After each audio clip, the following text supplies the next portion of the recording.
munosabatlarda zarracha qadrga ega bo'lmagan, uni bor yoki yo'qligi erkak uchun befarq bo'lgan ayolni eng ko'p eshitadigan gapi bor.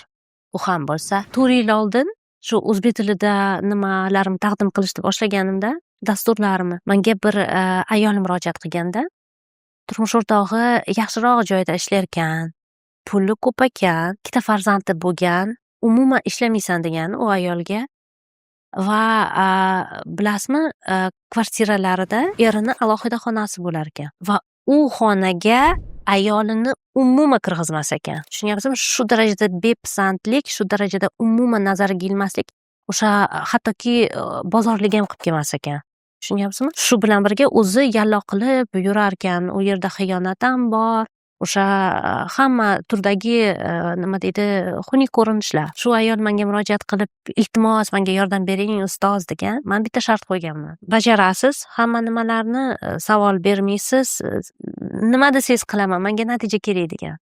Va bilasizmi, bu ayol mani VIP dasturimda o'qigan, Baxtli hayot alifbosi, keyin individual ravishda ishlaganmiz. Adashmasam 2 oydan keyin turmush o'rtog'i shunaqa o'zgargan, shunaqa romantichniy bo'lgan, bilasizmi, shu darajadaki o'sha rasmlarni ham jo'natib nima qilishganda, tog'larga olib borib, o'zi kofelar damlab berib, hattoki oyoqlarini massaj qilib, tushunyapsizmi, shu darajaga yetgan munosabatlari. Ya'ni yomon yangilik shundan iboratki, judayam ko'p ayollar munosabatlarda qadrsizlantirilgan. Tushunyapsizmi? Shu xiyonat ham aslida o'sha qadrsizlantirilish belgisi, ko'rsatkichi. Lekin yaxshi yangilik shundan iboratki, bu qadrni tiklash mumkin. Buni ma'lum bir yo'llari bor, qoidalari bor. Agar uni bilsangiz, bemalol nafaqat tiklab, balki doimiy qadr-qimmatingizni kuchaytirib borishingiz mumkin bo'ladi. Keyin bilasizmi, men nimadan bilaman? Mana erkaklarni o'sha signal gaplari bor. Munosabatlarini bildiradigan ayol kishini. Bilasizmi? Qadrsiz ayolni eshitadigan eng ko'p gapi, bilasizmi qanaqa bo'ladi? Men seni boqayapman. Siz hech o'ylab ko'rganmisiz?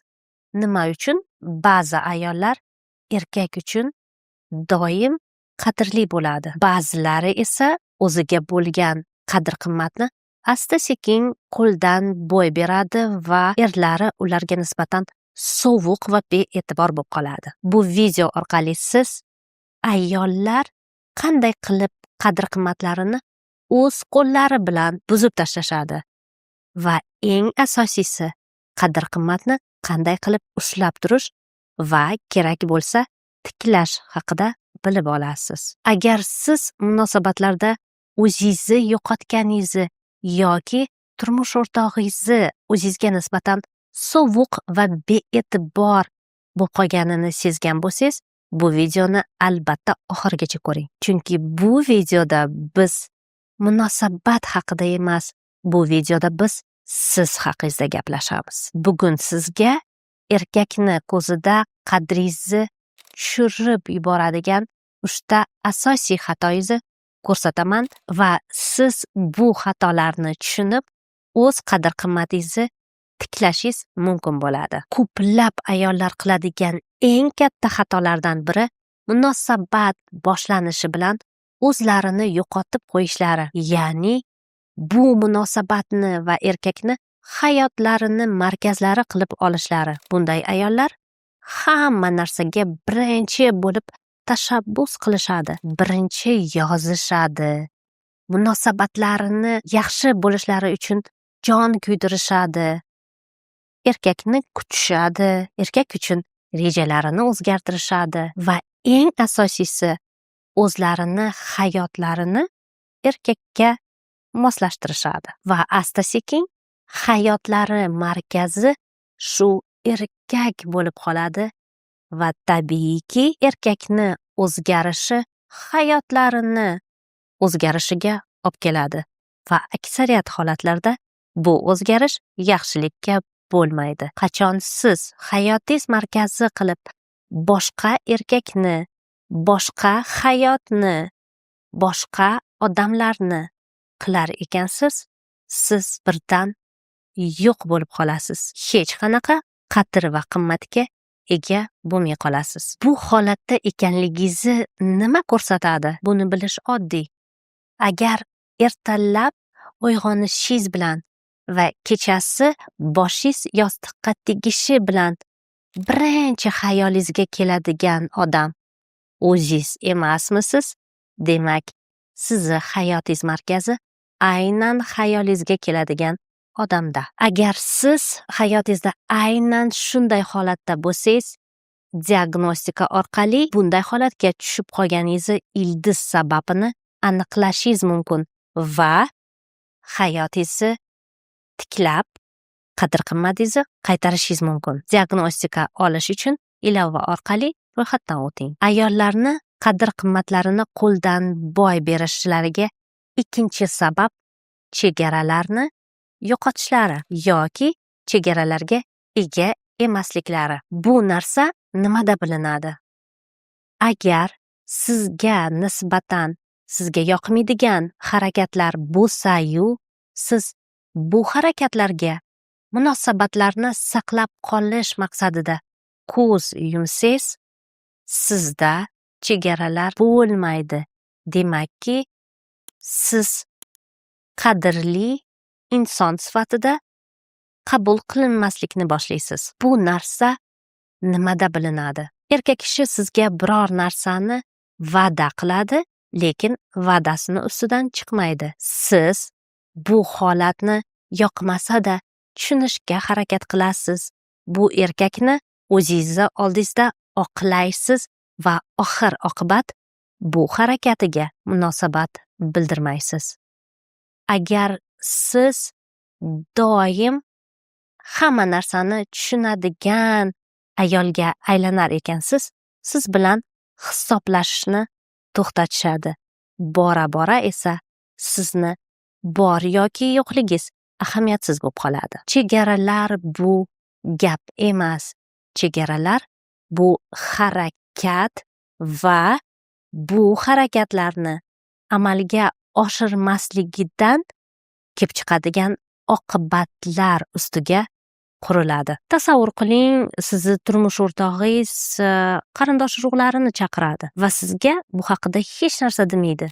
Har safar kutilmaganda odamni kelishi, sizdagi rejalaringizni buzilishi va umuman olganda noqulayliklar bo'lishi tabiiy.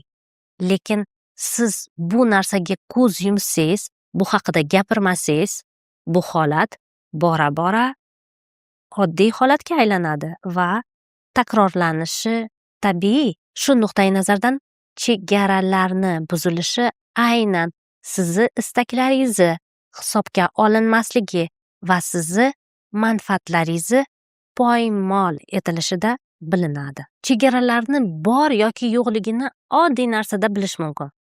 Tasavvur qiling, biron joyga borishlaringiz kerak. Turmush o'rtog'ingiz sizdan so'raydimi? Yoki перед faktım qo'yadimi? Ikkinchi narsa, tasavvur qiling, sizni uyingizga mehmon kelish kerak. Turmush o'rtog'ingiz sizga bu haqida xabar beradimi? Yoki yana o'sha ahvolmi? Agar turmush o'rtog'ingiz siz bilan maslahatlashsa, ogohlantirsa, sizni fikringizni hisobga olsa, demak siz chegaraga egasiz va aksincha. Ayollarni qadrsizlanishiga eng katta sabab uchinchi xato. Bu munosabatlaringizni yoki bu odamni yo'qotishga qo'rqishingiz. Gap shundaki, kim qo'rqsa, shu odam moslashadi. Kim yo'qotishdan qo'rqmasa, u odam munosabatlar qoidalarini belgilaydi. O'ylab ko'ring, munosabatlaringizda ko'proq shartlarni siz qo'yasizmi yoki umi? Va shu bilan bilishingiz mumkin, bu munosabat aslida kimga kerak. Agar shunday holatga tushib qolgan bo'lsangiz, munosabatlaringizni yo'qotishdan juda qo'rqsangiz va allaqachon moslashish holatiga o'tgan bo'lsangiz, diagnostikadan o'tib, buni ildiz sababini bilishingiz mumkin va ildiz sababini bartaraf qilish orqali munosabatlaringizni o'zingiz istagan ko'rinishga olib kelishingiz mumkin. Diagnostika olish uchun ilova orqali ro'yxatdan o'ting. Keling, hammasini jamlaymiz. Demak, ayolning qadri bir zumda yoki bir kunda yo'qolmaydi. Ayolning qadri aniq bosqichlar tufayli yo'qolib boradi. Birinchisi, ayol kishini munosabatlarda o'zini yo'qotib qo'yishi. Ya'ni u munosabatlarda hech kim. Erkak kishi esa hamma narsa. Ikkinchisi, chegaralarini yo'qotishi. Bu narsa ayol kishini chidashi, erini o'ziga yoqmagan harakatlarini oqlashi, tishini tishiga qo'yishi bilan belgilanadi. Uchinchisi, bu tobelik. Ya'ni ayol kishini bori, hayoli, kayfiyati va umuman hayoti erkak kishiga bog'liq bo'lib qolishi. Va shu o'rinda eng asosiy qoidani eslab qolishingizni tavsiya beraman. Qadr, qimmat o'z-o'zidan paydo bo'lmaydi. Qadr, qimmat bu munosabatlarda o'zingizni o'rningizni belgilash va uni ushlab turishingizga bog'liq bo'ladi. Transformatologiya bu hurmatni talab qilishingiz haqida emas. Transformatologiya bu shunday munosabat tizimini yaratishingizki, unda sizga bo'lgan qadr, qimmat va hurmat shunchaki tabiiy holatga aylanadi. Munosabatlardagi qadringizni eringiz sizga gapiradigan gaplardan bemalol baholashingiz mumkin.